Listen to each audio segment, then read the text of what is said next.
Kira usah sok keminter. Nah, asal dia ulama, entah itu siapa saja asal dia ulama harus kita hormat. Gua hormat sekali sama Mbak Mun ya hormat, sama Mbak Habib Lutfi ya hormat, sama Pak Kuras ya hormat. Asal dia orang alim alama pasti bacanya banyak, pertimbangannya banyak. Kecuali dia alim itu aku gak percaya. Tapi beliau-beliau itu kan orang alim.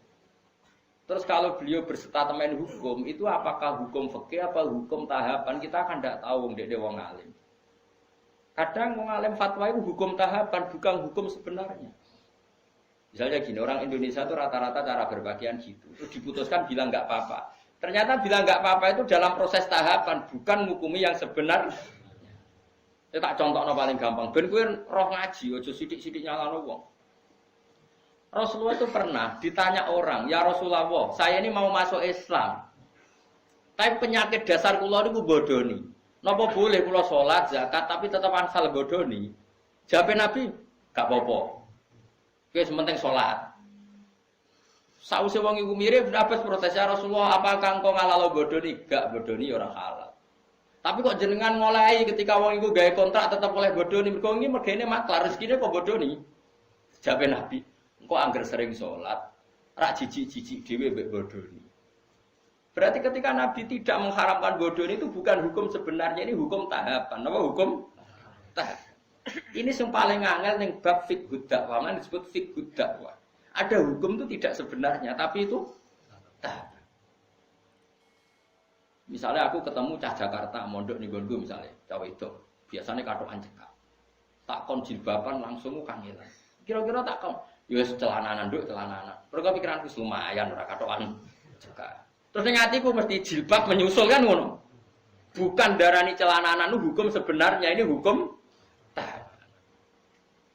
Saiki kowe nglatih cah cilik poso, langsung maghrib tak beduk.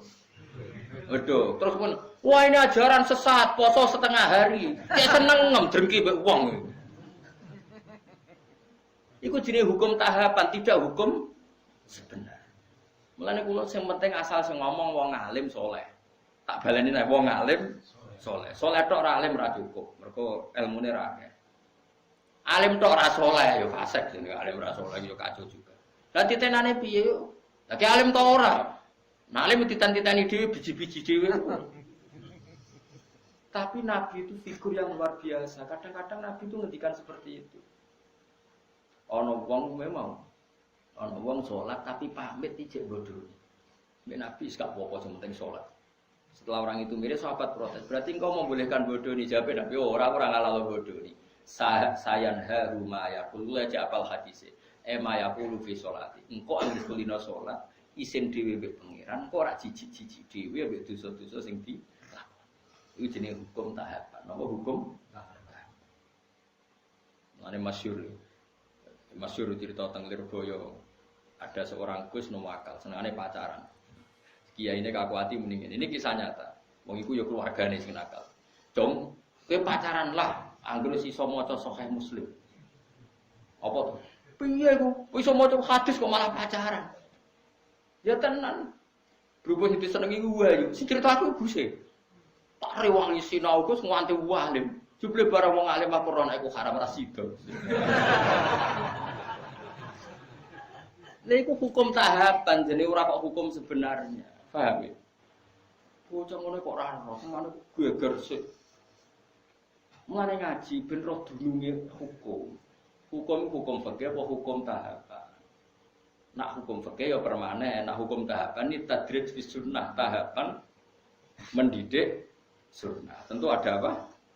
Tahapannya. Tapi tahapan ini tidak menjadi hukum fikih, jenenge fiqh dakwah. Bukan fiqhul ahkam tapi kok fiqh dakwah. Ya tapi wong ngaji ini wis jarang. Wong wis sanane emosi gak gelem ngaji. Makanya saya tadi bilang, asal dia orang alim dan soleh. Makanya saya bisa menerima misalnya saya itu Hafid orang alim, kadang dakwah di Belanda, di mana-mana. Ya ketemu orang macam-macam. Tapi beliau tidak selalu bilang mungkar.